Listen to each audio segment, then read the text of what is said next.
አንድ እንጀራ ፈረፈረ፣ አንድ እንጀራ ይቀርባል፣ ይነጠፋል። ይሄ ምንድነው? አንድ ትእዛዝ ነው። ከውስጥ ቋንጣ አለ፣ ሩጓ አለ። እንደገና ደግሞ ኧረ ብሉ፣ ኧረ በቃ ስትሉ ግማሹን በሆነ ጎረድ አልኩ ዱብ በግድ ትበላታለህ። ሰላም ሰላም ጋይስ እንዴት ናችሁ?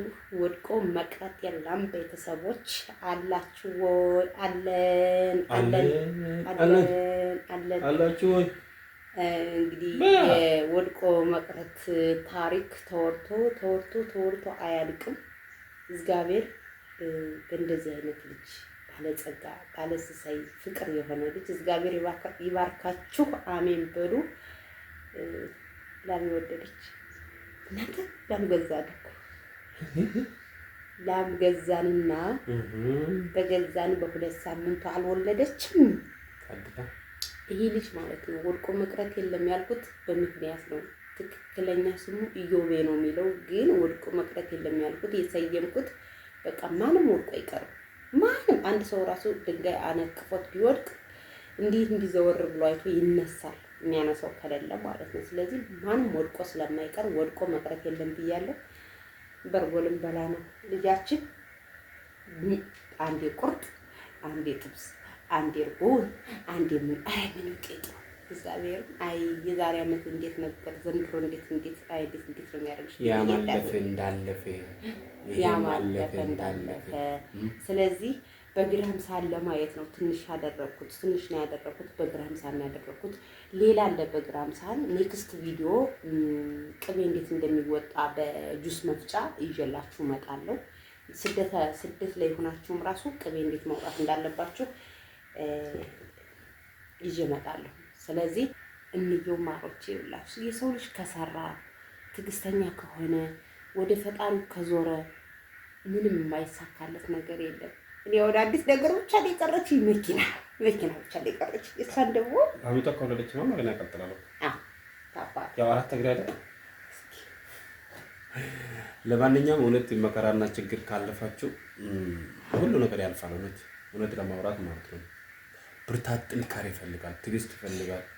ግራም ሳኑን እጥን አድርጌ ወተቱን ገለበጥኩት። እርግጥ ሲል ግን አዳም ክትት ታረኩበት እና እኛ ለማካበር ሳይሆን እውነት ለማውራት በጣም ትዕግስት ይፈልጋል። መከራም ቢመጣም ምቾትም ሲመጣም ካላወቅንበት ተጎጂ ነው ሁላችን። ስለዚህ ታገሱ። ስሙ ግን ማለት ነው እኔ ወተት ማስታመም አልወድም። አሁን ቤቱ እንዳለ ቀውላ ወተት ብቻ ሆነ። በቃ እኔ በይጣፍጣል ማስታመም ግን ይከብዳል። እዩት እንግዲህ ኢዮቤን አያችሁት? በቃ እሱ ተገዛለት፣ ወለደችለት። አሁን እሱ በወተት ነው የሚያድገው። በቃ ታዲያ ማን ነው የሚያስታምምለት? የሚያስታምም ማን ነው? ምኞት ብቻ ተስፋ አታርጉ። ልፋትም ዋጋም ክፉ አይደለም ገብሬ፣ እንደዛ እኮ አይደለም። አሁን ቅቤ ማድረግ እችላለሁ፣ ምን ማድረግ እችላለሁ፣ ግን ማስታመም ማስባል በየሰዓቱ ማስታመም ታዲያ ምን ነው? እሱ እኮ ነው ታዲያ ዋናው ስራ። እና ውዶችዬ ማሮችዬ ለእናንተ ለማሳየት ብለን ትንሽ እያመጣን ወይ የበዳታችን የግድስ ነገር ማለት የእናቴ ቤት ልክደ ነው። በዚህ ጎን ጥብስ ማለት ቀይ ወጥ ወይ ዶሮ ወጥ ብሎ አስባችሁታል? እስከ ቀር ሰከንድ እኮ ምላስ የሚያወጣው ደግሞ እንደ ምላስ የምታወጣ ጣዕሙ እዚህ ላይ ነው ያለው። ደረንሳ ጣዕሙ እዚህ ላይ ነው። ደረንሳ አስብ እስኪ እንደው ቆንጆ ቀይ ወጥ ሰራ አይደል እንዴ? ምን የሚያምር ምንም የሚያምር ቆንጆ ይፈነ ብላሽ ብላ ነፋብኝ ትላለህ። ሚስት ትጠቀጥቃለህ። እባክሽ እኔ ግርም ያላችሁን በባልና ሚስት የምትገቡ ሰዎች እንዴት ነው? በባልና ሚስት የምትገቡ ሰዎች አግቡ። እሺ ለገብሬ ለብቻው ስጩ አላሉ። ትዳራችሁም እንደዚህ እንዲሆን አግቡ።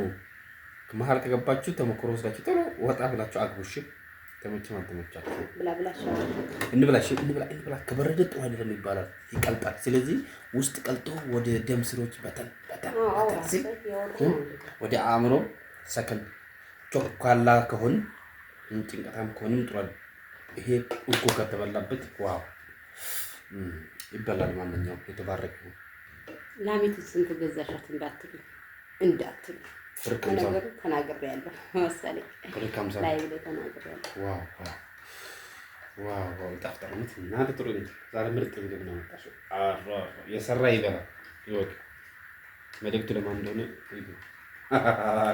ዘራሽ ይበላል።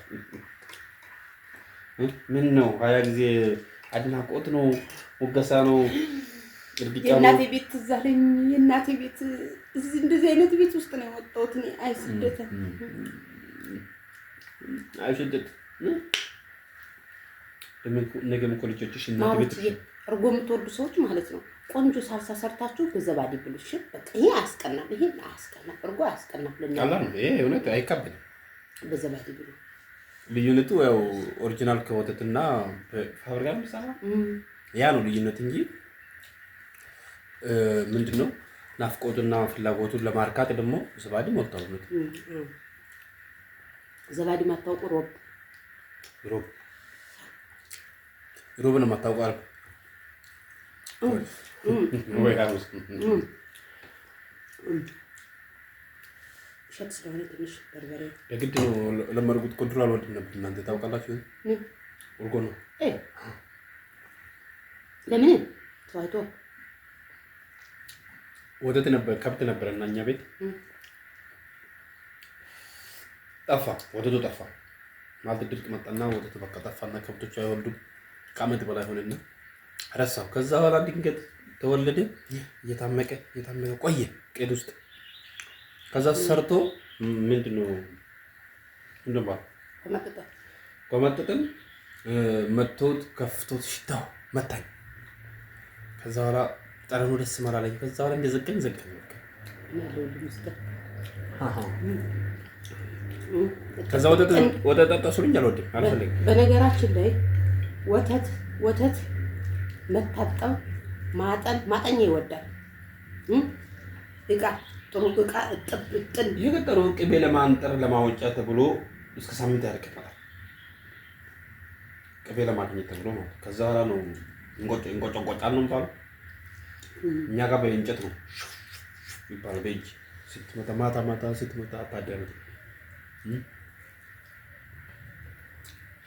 ለዛ ጣላሁት። በቃ ወተት ቤት ካለ ማለት ሲመቱት ጊዜ አልቀመጥም። እቃ ነካ ካለም አልጠቀምም። ከዛን ጊዜ ጀምሮ አሁን ሚስቱ እጥን አድርጋ በነገራችን ላይ ነግራቻለሁ። ወተት ሴት ይጠይቃል።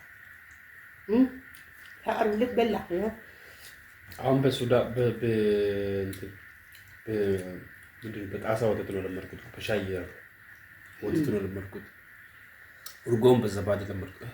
በዘባዴ አይደለም ጎጃም ላይ ፍርፍር ላይ ካሪያ ያለው ምን ጎጃም ላይ ብቻ ጨው በእንጀራ ራሱ ይደና እንደዚህ እየተመለስን አልበላንም። ጨው በእንጀራ ጨው በእንጀራ ብለሽ ስታዙ ጨው በእንጀራ እንግዲህ ወደ መተማ መስመር ያላችሁ እንጀራ በጨው ነው ባል። አዎ እንጀራ በጨው ብላችሁ ስታዙ እንጀራ በጨው ላይ ደርሰናል ምናምን ሲባል ከዛሬ ማንኛውም ባስ ይቆማል። ዳጣ ይባላል። አሁን ሚጥሚጣ ነው እሱ ተፈጭቶ እንጀራ በጨው ብላችሁ ስታዙ የእንጀራቸው መለስለስና ማማር ከዛ እንጀራ አድርገው ጨው አድርገው እርጎ በቀይ ይዘውላችሁ መጣ ነው። ጎጃም ያልኩት ደግሞ ምግብ ቤት እንገባና ዝም ብሎ መኖሪያ ቤት ነው። በቃ ምግብ አለ ብሎ ይለጥፋሉ። መኖሪያ ቤት ነው። ከራሳቸው እንጀራ ከራሳቸው ነገር ነው የሚያቀርቡልን። ቋንጣ አለ፣ እንጀራ ፍርፍር፣ ቋንጣ ይፈረፈራል በእርጎ። ከዛ አንድ እንጀራ ይፈረፈራል፣ አንድ እንጀራ ይቀርባል፣ ይነጥፋል። ይሄ ምንድነው? አንድ ትዕዛዝ ነው። ከውስጥ ቋንጣ አለ፣ እርጎ አለ። እንደገና ደግሞ ኧረ ብሉ ኧረ በቃ ስትሉ ግማሹን በሆነ ጎረድ አድርጉ ዱብ በግድ ትበላታለህ። ያን ጊዜ እኮ አልረሳም ነው ኢየሱስ አይረሳም። ዳንግላ ላይ ነው ዳንግላ በቃ አያልቅም። አይ ጎጃም ከወደደ የሚባለው ለካውሩት ፍሬዝ ናቸው ደግሞ ፀጉራቸው እንትን አይልም፣ አይሰሩም። ፍሬዝ ናቸው። በቃ በንጽህና ነው የምትበሉት። አይ ጎጃም አስታወስኩት። ከዛ ሁለት አንድ ጊዜ እየመጣ ነው ታስታውሳለህ? ወንድ ልጅ እንደራሱ ያላል። ባልየው ቀጭን ነው፣ ሚስቱ ወፍራም ናት። እየበላን እነሱ ጥብስን ዶሮ ወጥ ነው ጥብስን ያዘዙ። ከዛ አንተ ጥብስ በጎን ዶሮ ወጥ በጎን ብለህ አዘህ እርጎ የለም እንደ ስትላት ሂዳ እርጎ ስታመጣልህ ህፃኑ እርጎውን ካልወሰድኩ ብሎ የኛን እርጎ እሪ ሲል የእነሱ ህፃን ከዛ ችግር የለም ይብላ ምናምን ብዬ እኔ ምስቱ ደግሞ ኖ አይሆንም ብላ አዘዘች። እርጎ ይሸጣል እንዴ አላወቅኩም ነበር እኮ ምናምን እንዴ ገዝታችሁ እኮ ምናምን ምን ችግር አለ ይውሰድ። ከዛ የኛን እርጎ ወስዳ ሌላ እርጎ ለኛ መጣ። ልጁ አልፈልግም ማለት የእነሱን ነው የምበላለ እና ወይ ሰትየዋ ራሱ ጸባያ ጎጃም ለያት ሁለት አሁን አላውቅም ግን በፊት በሎ ሲጀመር አሁን የግብአት እጥረት ሊያጋጥማቸው ይችላል። አሁን በፊት ከብት ሞልቷል፣ ሁሉ ነገር ሞልቷል፣ ጤፉም ርካሽ ነው። እግዚአብሔርም ዝናብ በስነ ስርዓቱ ይጥላል፣ ሰብል ይወጣል። አሁን እንግዲህ አይታወቅም ኑሮ ውድነትም ስለሆነ ብቻ ይለያሉ ጎጃሞች። ወሎ መሄድ እፈልጋለሁ እኔ ምክንያቱም ጎጃምን የምናውቀው ያው ደንበርተኛ ስለሆነ ስለምንሄድ ስለምንመጣ መንገድም ስለሆነ ወሎ ደግሞ እንዲዘወር ያላችሁ ስለሆናችሁ ውሰዱኝና አስጎብኙኝ።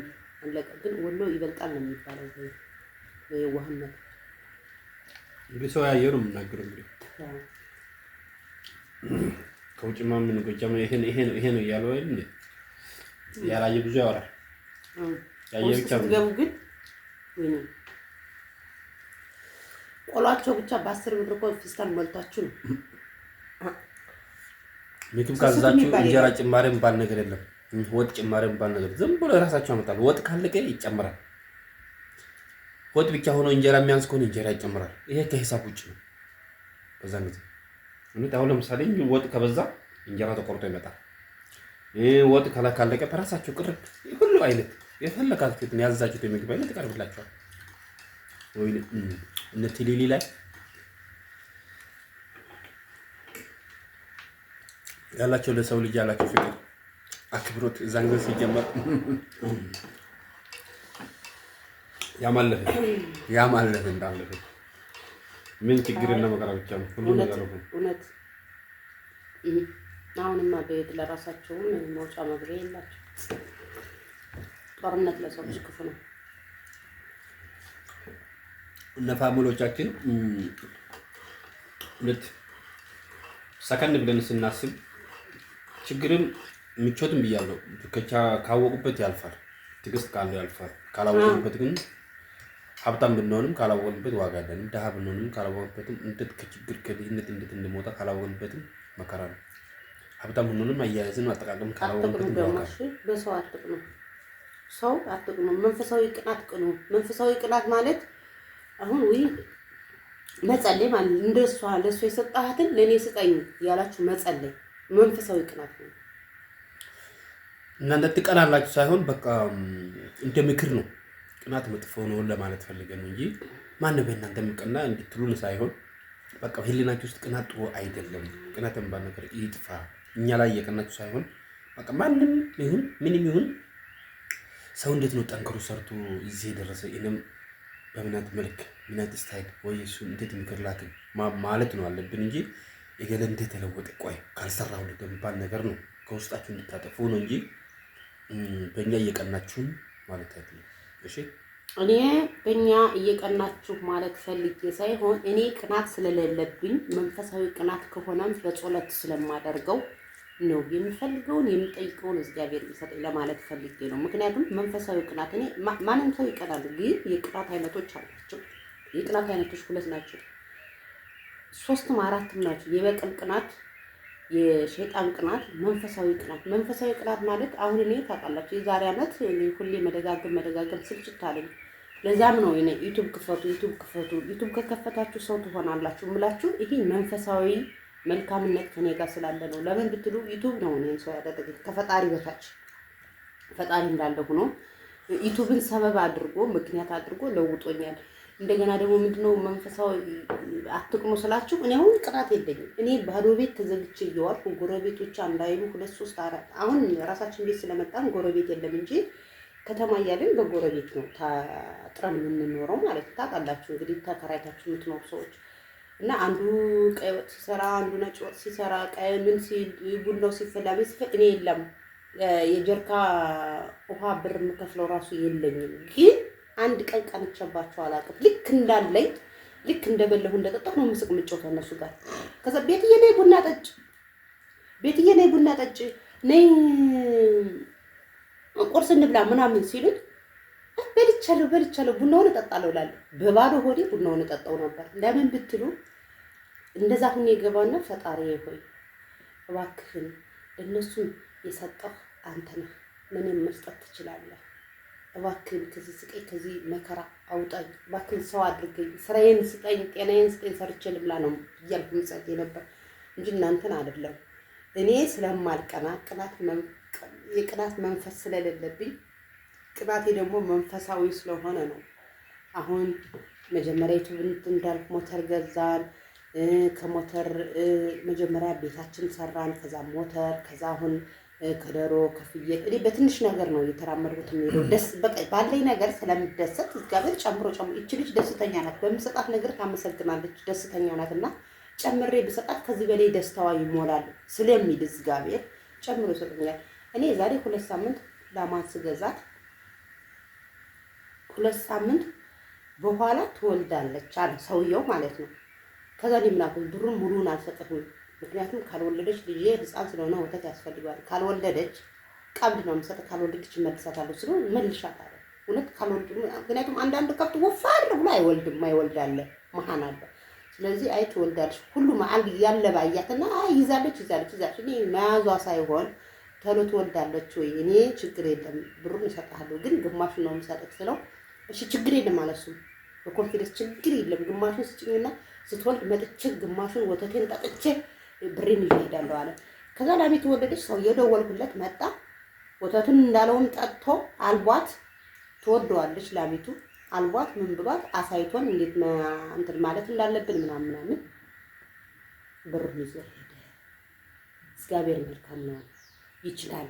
እሱ የማይችለው ነገር የለም።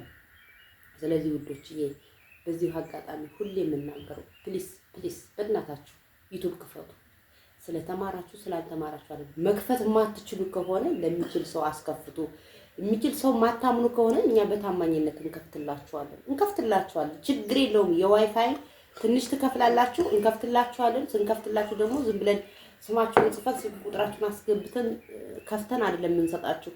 እስከ መጨረሻው ድረስ አብረናችሁ ነን። ይሄ የሆነ ክስተት ሲፈጠር የሆነ ችግር ሲፈጠር አለን። እሺ ሪከርድ ስታደርጉ አንሰለቻችሁ፣ መልዕክት ስትልኩ አንሰለቻችሁ። ለምን ብትሉ እኛ የተቸገርን ብዙ ፈተና ያየን ሰው ስለሆነ ያነሰውም ሰርቶ እንዲያልፍለት ስለምንፈልግ ነው። በጣም እንወዳችኋለን፣ እናከብራችኋለን። መደወል ከፈለጋችሁ ደግሞ 0978 11 84 16 የስራ ስልክ ነው። ገብሬም ካወራችሁ እኔም ካወራዋችሁ ችግር የለም፣ አውሩ። እሺ ቻው፣ እንወዳችኋለን። ገብሬ የሚለው ካለ ይበላችሁ። ኧረ ምን እላችኋለሁ፣ ጠንክሩ፣ ስሩ፣ በርቱ። አላማችሁ የዓላማ ጽናት ይኑራችሁ። ራእያችሁም ተግባራዊ እንዲሆን ማበርታት ያለባችሁ ነው። አካባቢያችን እኛ ምንም ይሄን ያህል ከእናንተ የተለየ እውቀት ኖረን ወይ ሳይኮሎጂ ተምረን ሳይሆን ከችግር እንማራለን። እንዴት ነው ከችግር ማለፍ ያለብን? ከሰውም ከጎረቤትም ከጓደኛ ትምህርት አለ፣ ከሀገር ትምህርት አለ። ከዛ ተሞክሮ አንጻር ነው እንጂ እኛ ከእናንተ የተለየ መከራ አይተን ወይ እውቀት ኖሮን አይደለምና በርቱ፣ ጠንክሩ። ፈጣሪ ጠብቃችሁ። ሰው ሀገር ያላችሁ በተለይ ሀሳባችሁ ተሳክቶ ወደ ሀገራችሁ እስክትገቡ ድረስ ፈጣሪ ከእናንተ ጋር ይሁን። ከኛ ጋር ስለሆናችሁ እናመሰግናለን። መልካም ጊዜ ይሁንላችሁ። ቻው።